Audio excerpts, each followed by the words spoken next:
పిల్లరా బాగున్నారా? దేవుని మహాకృపలో మనం అందరం బాగున్నాం. కృప వెంబడి కృపలో తన యొక్క కనికరము చొప్పున మనం నడిపించబడుతూ ఉన్నాం. మరి రండి, ఈ దినం కూడా దేవుని వాక్యాన్ని, దేవుని వచనాన్ని మనం ధ్యానం చేసుకొని మనం ముందుకు వెళ్దాం. మొదటి సమూయేలు గ్రంథము 12వ అధ్యాయము 14వ వచన భాగాన్ని మనం చదువుకుందాం. మీరు యెహోవా యందు భయభక్తులు కలిగి ఆయన మాటను విని ఆయనను సేవించి ఆయన ఆజ్ఞను భంగము చేయక మీరును మిమ్మును ఏలు రాజును మీ దేవుడైన యెహోవాను అనుసరించిన ఎడల మీకు క్షేమము కలుగును. దేవునికి మహిమ కలుగును గాక. ఏమండి, మనుషుడు చేయుచున్న సర్వ ప్రయత్నముల యందు క్షేమమును దృష్టిలో ఉంచుకొని, మరి కాపుదలను దృష్టిలో ఉంచుకొని చేస్తూ ఉంటారు ఎన్నో ప్రయత్నాలు. వారి యొక్క క్షేమ స్థితిని దృష్టిలో ఉంచుకొని వారు తీసుకుంటున్న ఆహార నియమాలు కానివ్వండి, వ్యాయామ కార్యక్రమాలు కానివ్వండి, ఇవే జిమ్ములు అవి ఉన్నాయి కదా, వాటిని కానివ్వండి, ఎందుకంటే క్షేమంగా ఉండాలని, ఆరోగ్యంగా ఉండాలని మనుషుడు ఎన్నో ప్రయత్నాలు చేస్తూ ఉన్నాడు. మరి కారులు అయితే చూడండి, వాటిలలో మరి ఎంత సౌకర్యంగా ఉండి ఒకవేళ కారు ప్రమాదానికి గురైనా వారు కారులో ఉన్న వాళ్ళు క్షేమంగా ఉండాలని ఇది ఉంటుంది అంట కదా, బెలూన్స్. అలాగా మనుషుడు సేఫ్గా ఉండాలి, క్షేమంగా ఉండాలి, కుటుంబాలు క్షేమంగా ఉండాలి, బిడ్డలు క్షేమంగా ఉండాలి, మార్గాల్లో వెళుతుండగా క్షేమంగా ఉండాలి, వెళ్ళిన చోట క్షేమంగా ఉండాలి కదా. ఇంతకుముందు రోజులలో ఉత్తరాలు రాసేవాళ్ళం, మేము క్షేమముగా ఉన్నాము, మీరు కూడా క్షేమంగా ఉండాలని కోరుకుంటున్నాము అనేవాళ్ళం. ఇప్పుడైతే సెల్ ఫోన్లు ఉన్నాయి కదా, సెల్ ఫోన్లు వచ్చినాయి కదా, ఫోన్ చేయగానే హలో ఎలా ఉన్నారు, బాగున్నారా అంటారు, అంటే క్షేమంగా ఉన్నారా అంటారు.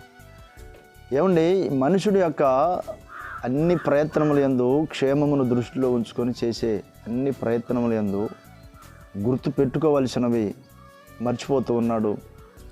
అనవసరమైనవి ఎన్నో మరి తను తలంచుకొంచు దానిలో సతమతం అవుతున్నాడు దైనందిన మానవ జీవితంలో. దేవుని వాక్యం అంటూ ఉన్నారు, దేవుడు తన ప్రవక్త ద్వారా ప్రజలతో మాట్లాడుతూ ఉన్నారు. మీరు క్షేమంగా ఉండాలంటే మీరు ఏమేం చేయాలి, మీరు క్షేమంగా ఉండాలంటే మీరు ఏమేం చేయాలి అని దాని గురించి మాట్లాడుచు మరి సమూయేలు ప్రవక్త ఆనాడు ప్రజలకి, రాజుకి బోధిస్తూ ఉన్నాడు.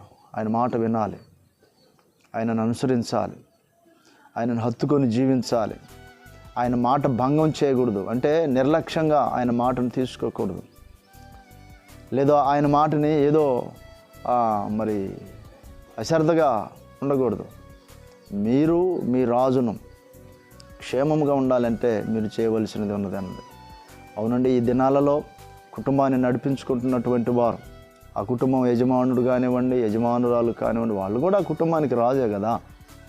కనుక వారు క్షేమంగా ఉండాలంటే వారు దేవుని మాట అనుసరించాలి, దేవునిని వెంబడించాలి. మరి దేవుడు అంటే ఏదో పండగలకో లేకపోతే ఆదివారం వరకు అనుకుంటున్నారు అనేకులు. క్షేమాన్ని దృష్టిలో ఉంచుకొని పరిస్థితుల్లో ఆ కుటుంబానికి ఎంతగానో నష్టాన్ని కష్టాన్ని మిగిల్చేవారుగా వారు క్షేమంగా ఉండేది లేదు, కుటుంబాన్ని కూడా ఉంచేది లేదు అన్నట్లా అయిపోయింది కదా. దేవుడు మంచివారండి, దేవుని మాట వింటే మనకు క్షేమం కలుగుతుందని మాట్లాడిన ఆయన మాట సత్యమై ఉన్నది.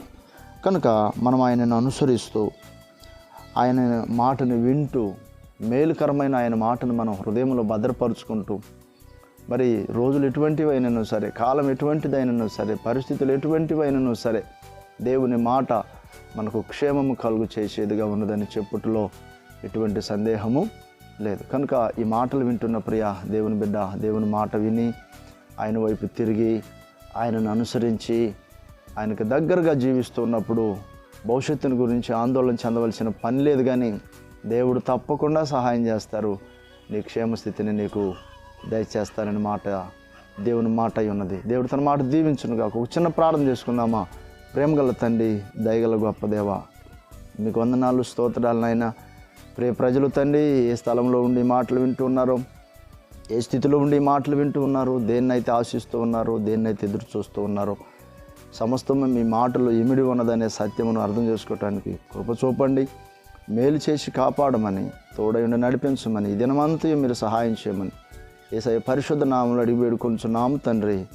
ఆమేన్. మన తండ్రి అయిన దేవుని ప్రేమ, మన రక్షకుడైన యేసుక్రీస్తు ప్రభువారి కృప, పరిశుద్ధాత్మ దేవుని సన్నిధి సహవాసం మనకందరికీ తోడై ఉండి నడిపించును గాక. ఆమేన్. God bless you.